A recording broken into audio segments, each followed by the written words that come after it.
ભારતના મુખ્ય ન્યાયાધીશ ડીવાય ચંદ્રચૂડ દ્વારકા જગત મંદિરના દર્શન કરવા માટે આવ્યા છે। દ્વારકામાં ભક્તોએ ભગવાનના સુવર્ણ પાદુકાની પૂજા અર્ચના કરી જગત મંદિર ખાતે શૃંગાર આરતી પણ કરી હતી। ભારતના મુખ્ય ન્યાયાધીશ ડીવાય ચંદ્રચૂડે એમની પત્ની સાથે દ્વારકાધીશ મંદિરના પૂજા અર્ચના કરી હતી। ભારતના મુખ્ય ન્યાયાધીશની સાથે ગુજરાત હાઈકોર્ટના ન્યાયાધીશ, દ્વારકા જિલ્લાના સત્રો અને જિલ્લા ન્યાયાલયના ન્યાયાધીશ પણ ઉપસ્થિત રહ્યા હતા। ભારતની સર્વોચ્ચ અદાલતના મુખ્ય ન્યાયાધીશ શ્રી ડૉક્ટર વાયબી ચંદ્રચૂડ સાહેબ શ્રી દ્વારકાધીશના મંદિરે પધાર્યા હતા।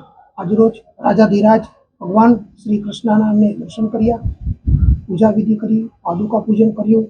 ત્યારબાદ તેઓએ આ ટૂંકી મુલાકાત દરમિયાન જિલ્લા કાનૂની સેવા સત્તામંડળ દ્વારા દ્વારકાધીશના મંદિર પ્રાંગણમાં Z+ સિક્યુરિટી આવેલી છે ત્યાં સ્પેશિયલ કેસની અંદર જે હેલ્પ ડેસ્ક ઊભો કરવામાં આવેલો છે કાનૂની સેવા વિસ્તારવા માટે, તેમની ખાસ મુલાકાત લીધેલી હતી અને મંદિર પ્રશાસન દ્વારા, જિલ્લા વહીવટીતંત્ર દ્વારા અને ડિસ્ટ્રિક્ટ પોલીસ એડમિનિસ્ટ્રેશન દ્વારા જે કંઈ કાર્યવાહી કરવામાં આવી છે તેની વિશેષ નોંધ લઈ અને બધાને ખૂબ ખુશ થઈ પ્રશંસાપૂર્વક તેઓ અહીંથી વિદાય થયા।